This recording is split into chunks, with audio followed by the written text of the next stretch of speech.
There is a permutation in the Bible, and that permutation says that one shall chase 1,000 and two shall put 10,000 to flight.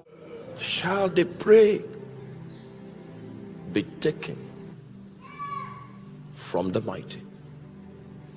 Shall the lawful captive be delivered? You know, in the Garden of Eden, God decided to unveil his justice system to Adam. He told him, and it happens to be that justice system is without compromise. And just like God has a court, I want you to also know that Satan has a court. And the name of Satan's court is called the coven. But stay with me, stay with me. Oh, you are not comfortable.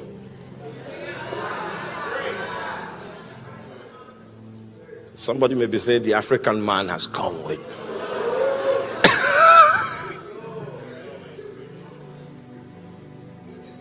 Shall the prey be taken from the mighty, or shall the lawful captive be delivered? God revealed that justice system to Adam. He said, in the day that you eat of this fruit. I pray that day doesn't come, but if by any means it does, the position of the justice system of heaven as touching this act has already been judged. In that day, you shall surely die. And on the strength of that act of declaration of independence from God, he was cut off from the life source. In fact, the way it was rendered in Hebrew is, in dying ye shall die. It was rendered in a process form, not an instant form. That means everything you do from the time of your disconnection will be dead in layers of manifestation. Because the definition of death spiritually is not a cessation of life, it is separation from God. It is in keeping with that the pathway to our redemption could be no less than Jesus the substitute dying. So the ultimate purpose of Jesus was to die, was not to raise the dead. Thank God for the dead that were raised, the sick that were healed, but his purpose was to satisfy the claims of divine justice. Because that justice system cannot be compromised. The next time I want to make a statement, don't shout until I finish it. Because somebody will say, the next time you think that it is what saved us was the love of God, think again. Why? Imagine this is a school, all right? And this lectern is glass. And then in everybody's prospectus, it was written, he that breaks this glass lectern will pay £3,000. And so for many years, everybody avoided it until my own son now got admission. I'm the principal. And when my son now shows up, he's the first to break it. And maybe my wife will now come and say, you know you love him, we can avoid this payment. So for God so loved the world, what he did was that he now went into his own bank account and paid, because you cannot boycott the justice system.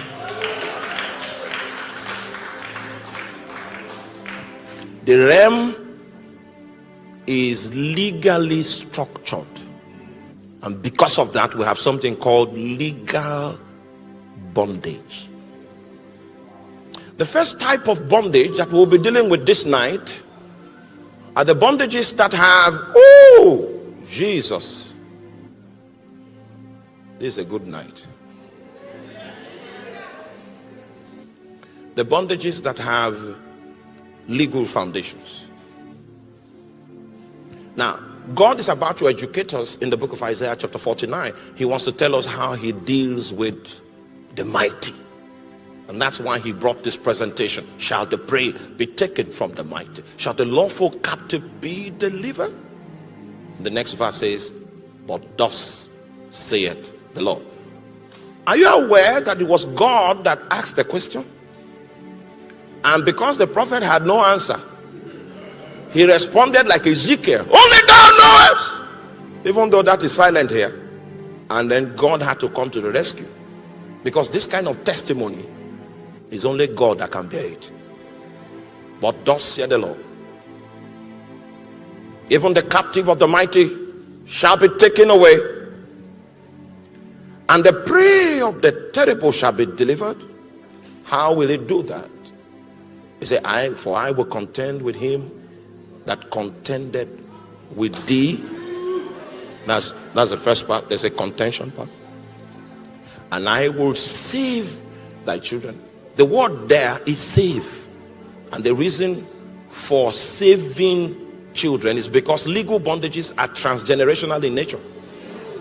So if you don't deal with it, your son will have to fight it. We seek a generation of stature that will arise and say, it will end with me. Men that know that any ground you fail to conquer will become slippery ground for the generation to come. Meanwhile, there are two kinds of contention. One kind of contention is the type that it takes place in the battlefield, and the average believer knows that. And the second kind of contention is the type that takes place in court. Many may not know that.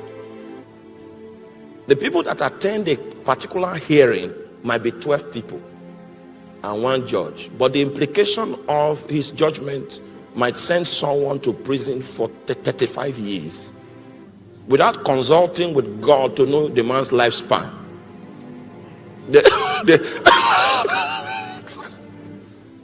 A small place, but the consequences can be far-reaching.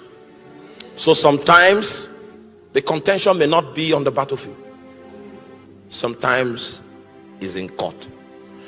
Because of the nature of what we are doing, I wanted to show us a court scenario of how the war of thrones is fought.